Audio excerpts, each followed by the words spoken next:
Hello, I'm Samuel Daram, and let me ask you a question. Do you keep a record of all the books that you read? This video is what's called Finish the Book Tag.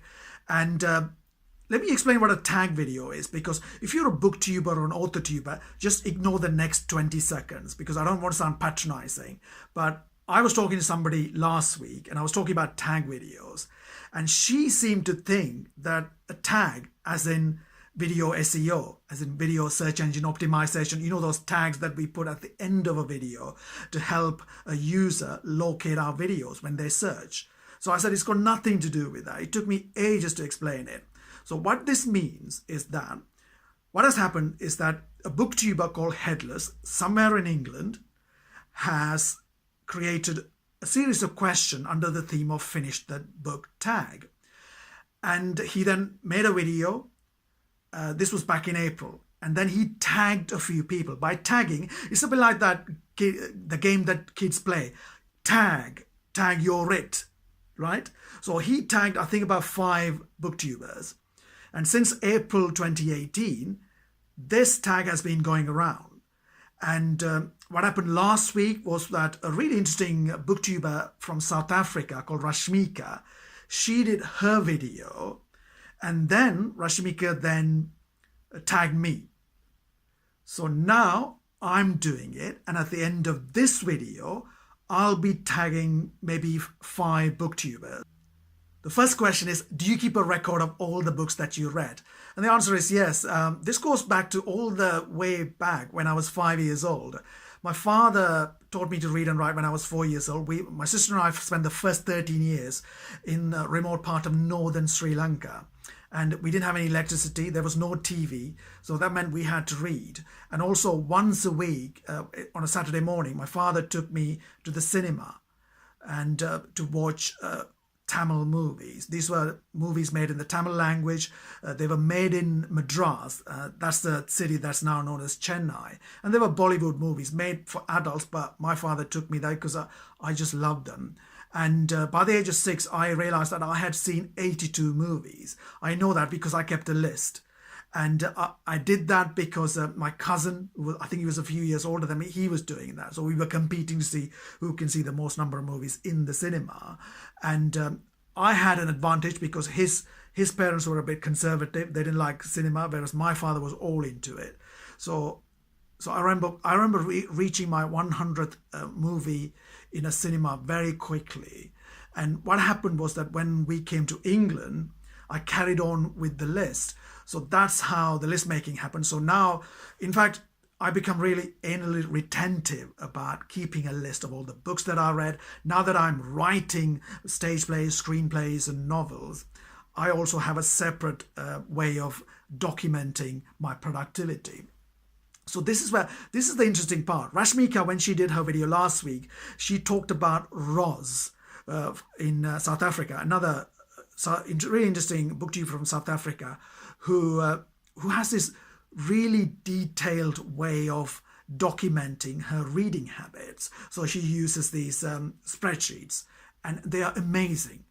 But I'm not that detailed, and the reason for that is that, especially in the last 10 years, my main reason for wanting to read a lot is to feed my writing apprenticeship. More importantly, to feed my apprenticeship as a novelist, screenwriter, and playwright.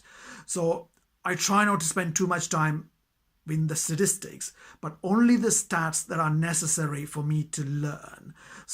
A layperson who's not obsessed with reading a lot of novels might find people like me or Ross really sad. But the truth is, I really think that what gets measured gets improved. I know that's a cliche, but it is true. And I find that, but this is why I don't like keeping digital files. I know it works for Ross, but for me, I need to have my records in a physical book so that for this week I can have it in my bedroom or in one of my other rooms or in the kitchen. So if I'm not reading enough, it's there. That book is taunting me and saying, come on, have you read enough today or this week? And that's why I always kept notebooks rather than digital files. And initially I started recording things like the number of pages and the number of days I'm taking to read a novel. I found out, I mean, today when I was looking back at some of my records from the late 90s, I was reading one novel a day. I don't do that anymore because I put writing as a priority. But back then it was mostly reading. So I had so many days when I was reading one novel per day.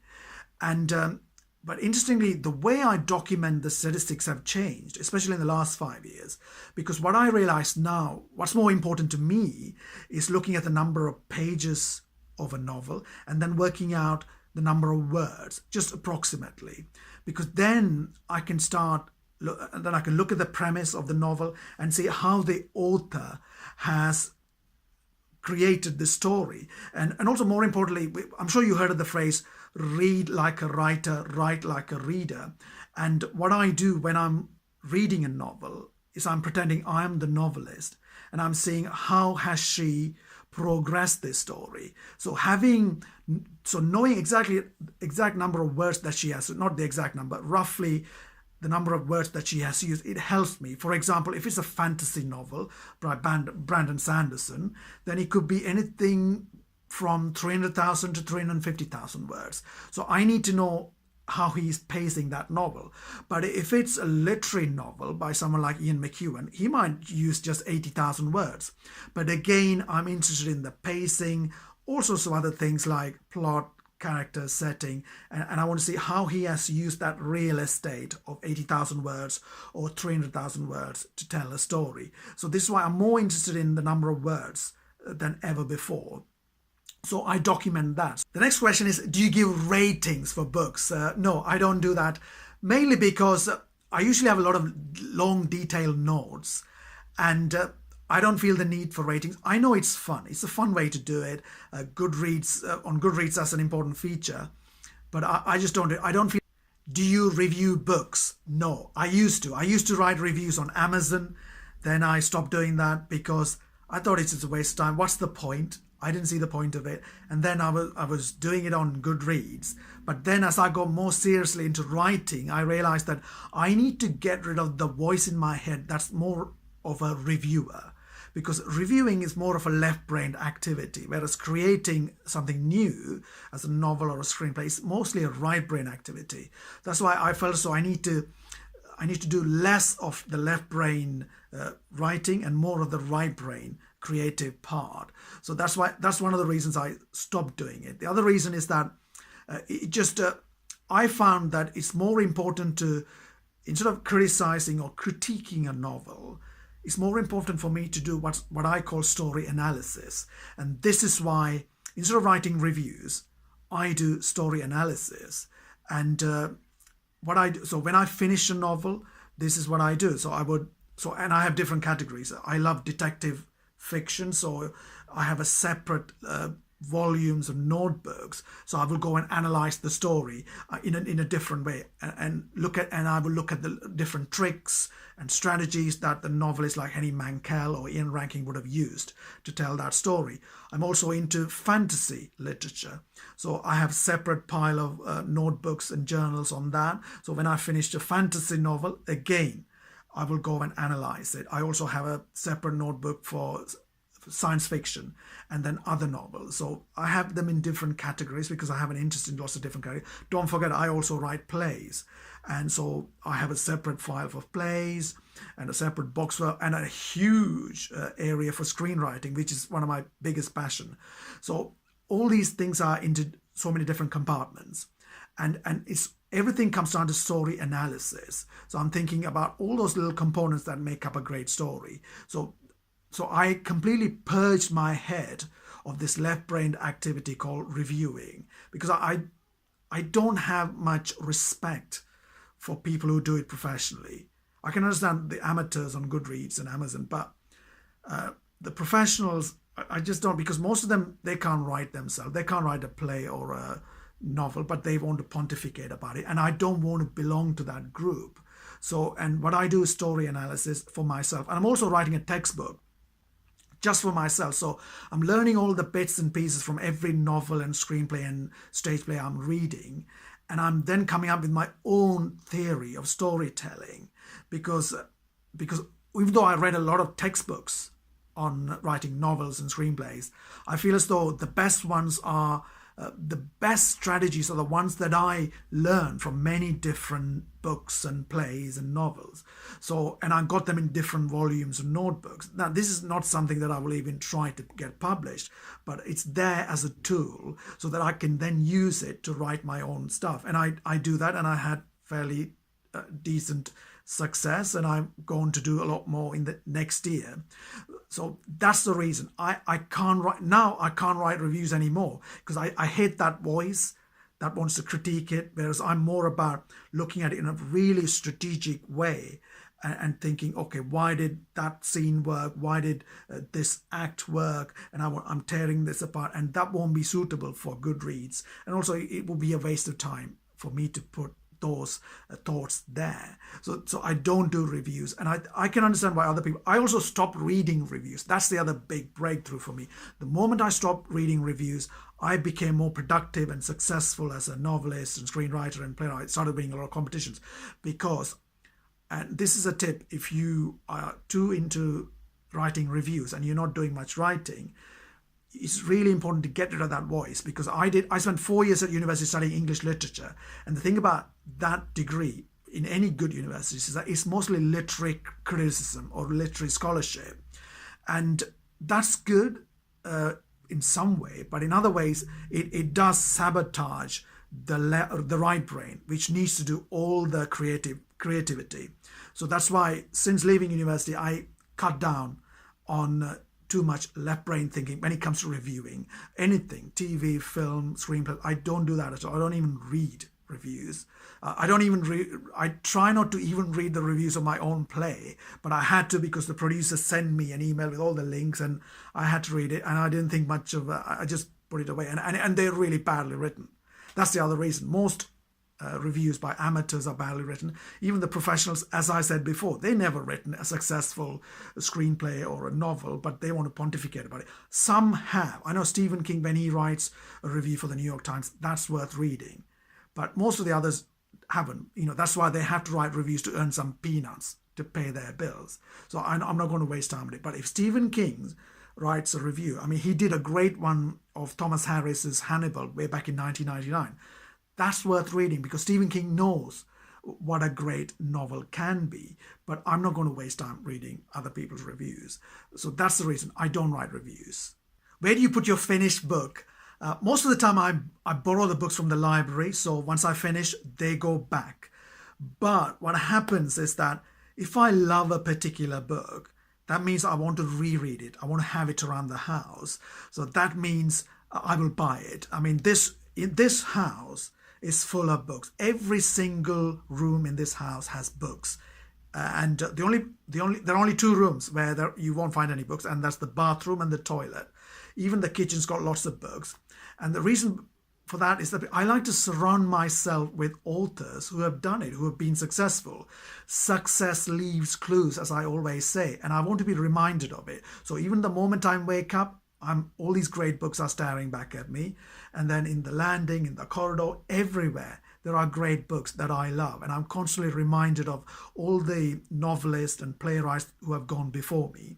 And there's a great passage from Sir V.S. Pritchard, one of the greatest short story writers in England, who died in 1997. But he once said that when he was an apprentice writer, he would regard Dickens and Balzac and Jane Austen and others as his friends, and by surrounding himself with those books. And I realized that's exactly what I want to do. So as soon as I heard that, I thought, I'm going to see all these people as my friends.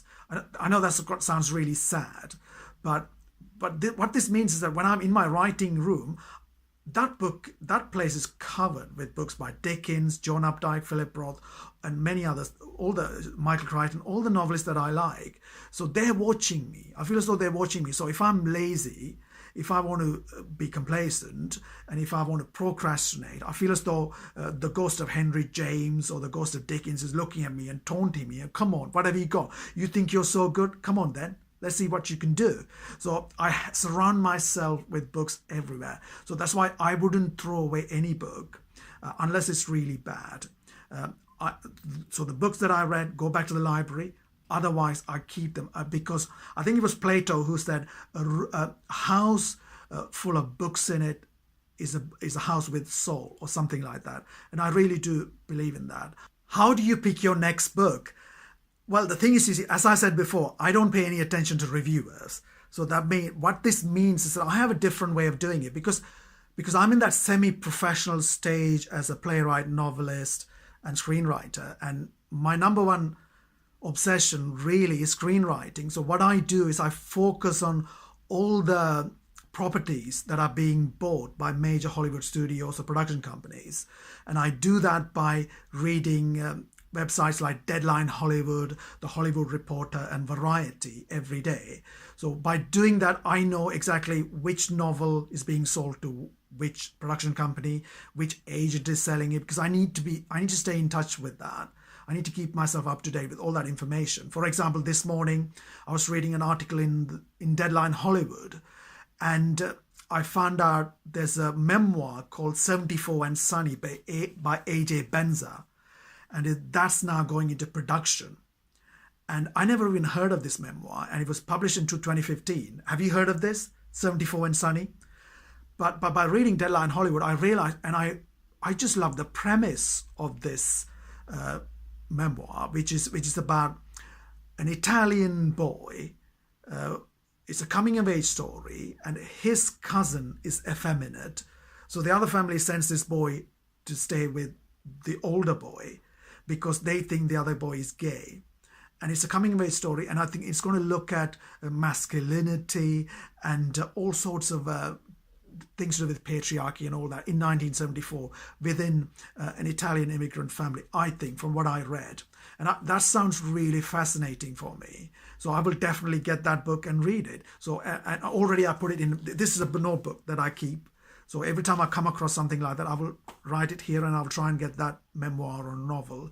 And I do this every day. So I have a long list of books that I want to get, mainly because they've been successful in one way in terms of sales or getting awards, but then it has been sold to a production company or a movie studio, and I want to read because I want to know what made them buy that, and I want to learn from it. So that's the main reason. And also, occasionally people might tell me I should read this. Last year, I'm not really a huge young adult reader, but I knew this girl who kept going on about The Hate U Give early last year, and then she gave me her own book. She said, just go and read it. So I came home, read the first chapter, and I said, this is great. I'm going to buy my own copy. It was so, and that ended up becoming one of my favorite novels of all time. So I do in the real world, I do trust people who I respect. And if they tell me, like, this girl is an encyclopedia on young adult literature, and she's got 2 degrees in, I think, literature and publishing, so I respect her opinion. So if she says read this book by E.L. Lockhart, which she has done, and I will read that. So my list comes from these 2 sources. Do you have any rituals after you finish reading a book? Yes, definitely. I'm big on rituals. As soon as I finish, I have to calculate the amount of time I spent reading it. Don't forget, I only include the time that I actually spend reading it, so it excludes all the breaks.